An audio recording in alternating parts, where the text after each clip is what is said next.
আসসালামু আলাইকুম এভরিওয়ান, কেমন আছেন সবাই? আশা করি আলহামদুলিল্লাহ ভালো আছেন। আমি আল্লাহর রহমতে ভালো আছি। তো গাইজ, কি আর বলবো, দুঃখের কথা। আপনারা যারা যারা নতুন কুয়েতে ড্রাইভিং ভিসায় আসবেন, ঠিক আছে,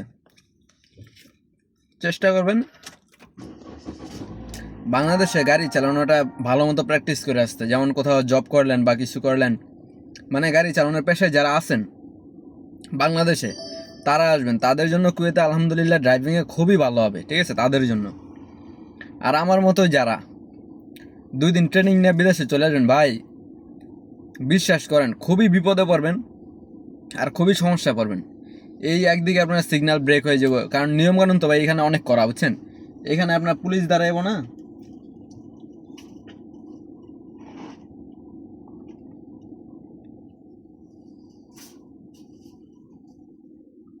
গাড়ির পাশ দিয়ে একটা আরবানা নিল, খেয়াল রাখতে হইব, বুঝলেন, যে যদি লাগায় দেয় পরে বাসায় যায় দেখুন গাড়িটা স্পট করে লইছে, বুঝলেন, নজর খেয়াল রাখতে হয়। নতুন গাড়িটা আমার, বুঝলেন।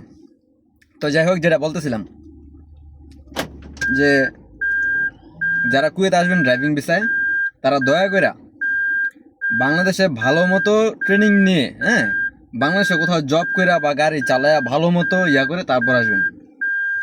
কারণ আপনি বাংলাদেশে যদি ভালোভাবে ড্রাইভিং করে আসেন, কোথাও জব করে আসেন বা কিছু করে আসেন ড্রাইভিং পেশায়, তাহলে মনে করেন আপনার জন্য এই দেশে হাত ক্লিয়ার। মানে এই দেশে এসে আপনি 2 দিনে এই গাড়ি চালাইতে পারবেন।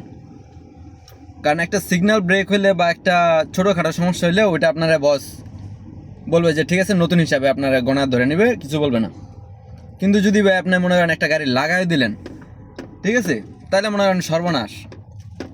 যদি কুয়েতি খারাপ হয় তাই তো আপনারা 2 দিনে এগোবো, যে বেটা তোরা হাউল দিয়ে দেবো, হয় অন্য জায়গায় যা, নাহলে তোরা দেশে পাঠাই দেবো, দূরে তো একটা করবো। হয় তুই কাজ খুঁজে নে, নাইলে হ্যাঁ, নাইলে বাড়িতে যাওয়ার জন্য রেডি হয়ে যা।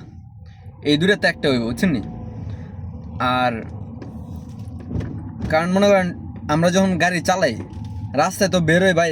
এই যে গতকাল গেলাম, বুঝছেন নি, গতকাল গেছি সালুয়া যাওয়ার পথে একটা অ্যাক্সিডেন্ট দেখলাম, আর সালুয়া থেকে জাবরি আসার পথে একটা আমার চোখের সামনে ভাই অ্যাক্সিডেন্ট হয়েছে। মানে হয়তো মনোযোগ একটু এদিক সেদিক গেছে, রোডের গাড়িটা রোডের বাম সাইড থেকে ডান সাইডে যাইতে যায় ধাম করে লাগাই দিছে। হয়তো একটু মনোযোগ এদিক সেদিক হয়েছে। আমি আর ক্যামেরাটা বন্ধ ছিল, কারণ ক্যামেরা আবার চালু করলে তো মনে হয় ঝামেলা। ক্যামেরায় যদি আমার দেখে যে আমি ক্যামেরা চালাইতেছি, গাড়িতে কথা কইতেছি, শেষ আরেক ঝামেলা। আমি গরিব মানুষ, বুঝলেন, পরে আমার ফালাইব বিপদে, এই জন্য আর ভিডিও করলাম না। যদি আমি ড্রাইভিং সিটে না থাকতাম তাহলে অবশ্যই আমি ওই ঘটনাটা আপনাদের ভিডিও করে দেখাইতাম যে কেমনে ঘটলো ভাই। আমি দেখলাম যে গাড়িটা সোজা যাইতেছে, আমার সামনেই ছিল, হচ্ছে না, গাড়িটা সোজা আমার রোড লাইনে চলতেছে, হঠাৎ করে ডাইনে একটু চাইপা মনোযোগে দিক সেদিক হয়েছে, ডাইনের গাড়িটা ধাম করে লাগাই দিল। পরে দুন গাড়ি থেমে আছে, আমি তো স্পিড বাড়ায় ওভারটেক করে চলে গেছি আমার কাছে।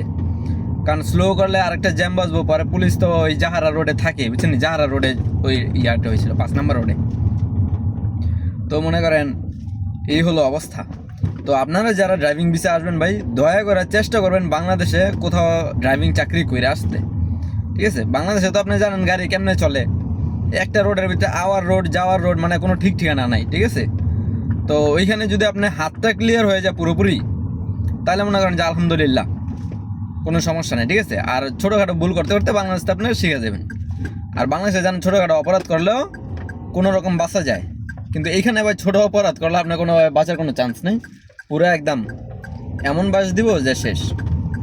আর এদিকে ড্রাইভিংটা আমি ভাবতাম যে ড্রাইভিং আরাম, কিন্তু ভাই ড্রাইভিং রোড গার্ড ভালো আলহামদুলিল্লাহ, কোনো জ্যাম ট্যাম নাই। সামান্য জ্যাম, হঠাৎ হঠাৎ জ্যাম, সিগন্যালের একটু জ্যাম, ওটা তেমন গণায় ধরি না। কিন্তু কথা হলো সাবধানের কোনো মাইন্ড নেই, ঠিক আছে। আপনার সাবধানে চলবেন, বাকি যে আরও 10 জন আছে ওরা যে সাবধানে চলবে এমন তো কোনো কথা নেই।